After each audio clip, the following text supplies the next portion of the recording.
My name is Stella Prescott. I'm 34 years old, an ER nurse, and a single mother to a 5-year-old girl named Lily. And everything I thought I understood about family, loyalty, and belonging shattered on an ordinary Tuesday in October when the ground literally moved beneath us. That afternoon, just after I had picked Lily up from preschool, an earthquake hit our small second-floor apartment. Not a gentle shake, but a violent shift that sent our bookshelf crashing down and split the hallway wall from floor to ceiling.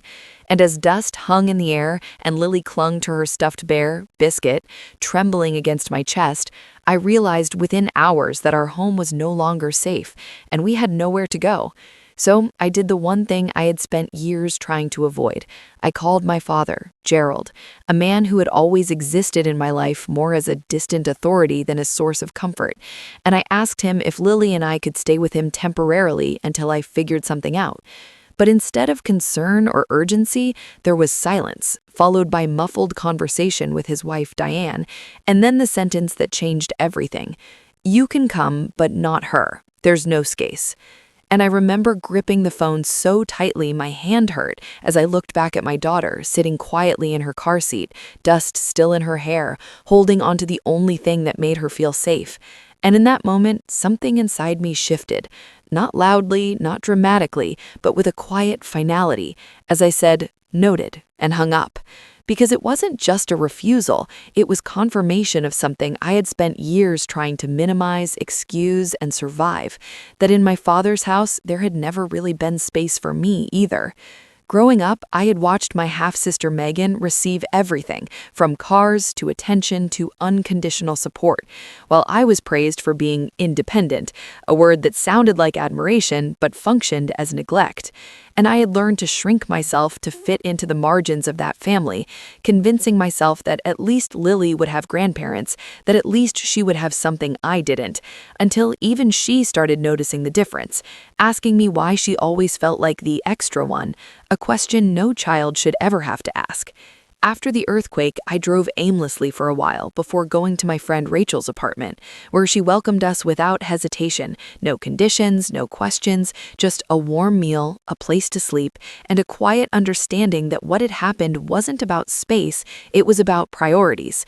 And that night, as Lily finally slept peacefully on Rachel's couch, I began documenting everything, every word, every call, every message. Not out of anger, but out of clarity, because something in me knew this moment mattered. The next morning, Diane called me directly for the first time ever, using her usual soft, performative tone to repeat the same condition, that I was welcome but Lily was not. And when I calmly told her I understood her position but did not accept it, I ended the conversation and wrote it down, adding it to what I was beginning to see as a pattern rather than isolated incidents. That same night, unable to sleep, I opened a box of my mother's belongings I had carried with me for years but never fully explored, and at the bottom I found a manila envelope containing a letter from my grandmother Edith, written decades ago, along with legal documents outlining something I had never been told existed, a trust set up in my name, including her house, and $210,000 to be given to me when I turned 25, a milestone that had passed 9 years earlier without a single word from anyone. And as I read those papers over and over, my hands shaking, I realized that not only had I been kept in the dark, but something far worse had happened. Within hours, I discovered through public records that the house had been transferred out of the trust and sold for $0 to my father and Diane, using a quitclaim deed bearing a signature that wasn't mine, and that the money had been used to purchase the very house where my daughter had just been told there was no room for her. What followed was not an emotional outburst, but a deliberate, methodical process. I contacted my grandmother, who I learned was still alive and had been writing to me every Christmas for 22 years, letters my father had intercepted and returned without my knowledge. And together we confirmed that she had never authorized any transfer or withdrawal, which meant what I was looking at wasn't just betrayal, it was fraud. With Rachel's help, I found a lawyer, Nathan, who specialized in trust and estate litigation, and he laid it out plainly. My father had violated his fiduciary duty as trustee, likely forged my signature, and misappropriated the trust assets, and from that moment on, everything moved with precision. We requested official records, hired a forensic document examiner, gathered evidence, and built a case while maintaining complete silence toward my father, who began to sense something was wrong, but didn't yet understand the extent of it. When the documents came back confirming the signatures were forged, we filed a petition in probate court, along with a criminal referral, and only then did the narrative begin to shift publicly, as my father and Diane attempted to portray me as unstable and ungrateful, reaching out to relatives and posting carefully crafted messages online to control the story. But I didn't respond. I didn't argue. I didn't defend myself, because I wasn't fighting for opinions. I was presenting facts. The turning point came when the legal notice was served at a family gathering, forcing everything into the open. And from there, the process moved quickly, culminating in a court hearing where the evidence was so clear that the judge ruled immediately. My father was removed as trustee, ordered to repay the full amount with interest, the fraudulent property transfer was voided, and the case was referred for criminal prosecution. In the months following, the house they had built with stolen money was sold to satisfy the court order, the trust was restored under independent management, and for the first time in my adult life, I had access to something that had always been mine but kept just out of reach.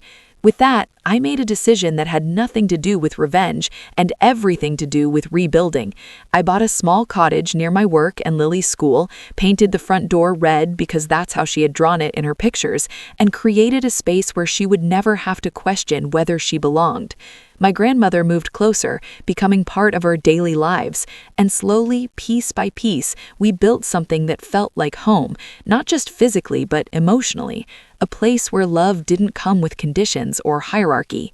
My father called once after the ruling, asking me to reduce the repayment for the sake of Megan's children, and I told him calmly that I wouldn't make things harder than the court required, but I wouldn't make them easier either, because this wasn't about punishment, it was about accountability. And when I hung up, I felt something I hadn't felt in years. Not anger, not sadness, but release.